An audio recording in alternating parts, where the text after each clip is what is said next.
Committee. Thank you, Mr. Chairman, and welcome, Chairman Bernanke. I am very pleased to be here today as the ranking member, and in the midst of the great optimism of monetary policy and how the economy is doing, I still have some concerns. And of course, one of my long-term goals has always been to emphasize maintaining the integrity of the monetary unit rather than looking superficially at some of our statistics. But I also share the concern of the chairman of the committee of our responsibilities for oversight and your interest as well, Chairman Bernanke, on having the transparency that I think we all desire. Transparency in monetary policy is a goal we should all support. I've often wondered why Congress has so willingly given up this prerogative over monetary policy. Congress, in essence, has ceded total control of the value of our money to a secretive central bank. Congress created the Federal Reserve, yet it had no constitutional authority to do so. We forget that those powers not explicitly granted to the Congress by the Constitution are inherently denied to the Congress, and thus the authority to establish a central bank was never given. Of course, Jefferson and Hamilton had that debate early on, and the debate seemingly was settled in 1913. But transparency and oversight are something else, and they're worth considering. Congress, although not by law, essentially has given up all its oversight responsibilities over the Fed. There are no true audits. Congress knows nothing of the conversations, the plans, and the action taken in concert with other central banks.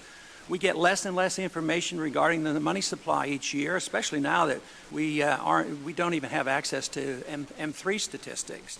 The role the Fed plays in the President's secretive working group on financial markets goes essentially unnoticed by Congress. The Federal Reserve shows no willingness to inform Congress voluntarily about how often the working group meets, what action it takes that affects the financial markets, or why it takes these actions. But all these actions directed by the Federal Reserve alter the purchasing power of our money. And that purchasing power is always reduced. The dollar today is worth only 4 cents compared to the dollar that the Federal Reserve started with in 1913. This has significant consequences on our economy and our political stability. All paper currencies are vulnerable to collapse, and history is replete with examples of great suffering caused by these collapses, especially to the nation's poor and the middle class. This can lead to political turmoil as well. Even before a currency collapses, the damage done by a fiat system is significant. Our monetary system insidiously transfers wealth from the poor and the middle class to the privileged rich. Wages never keep up with profits on Wall Street and the banks, thus sowing the seeds of class and discontent. When economic trouble hits, free markets and free trade are often blamed, while the harmful effects of a fiat monetary system are ignored.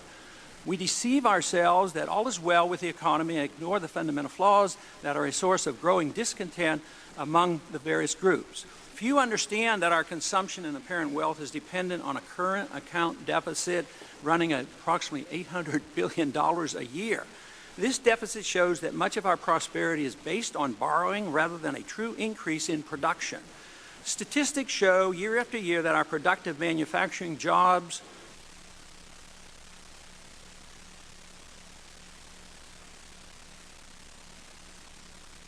I think they finally cut me off.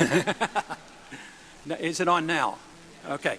This phenomenon is not seen as a consequence of the international fiat monetary system where the United States government benefits as the issuer of the world reserve currency. Government officials consistently claim that inflation is in check at barely 2%, but middle-class Americans know that their purchasing power, especially when it comes to housing, energy, and medical care and school tuition, is shrinking much faster than at 2% per year.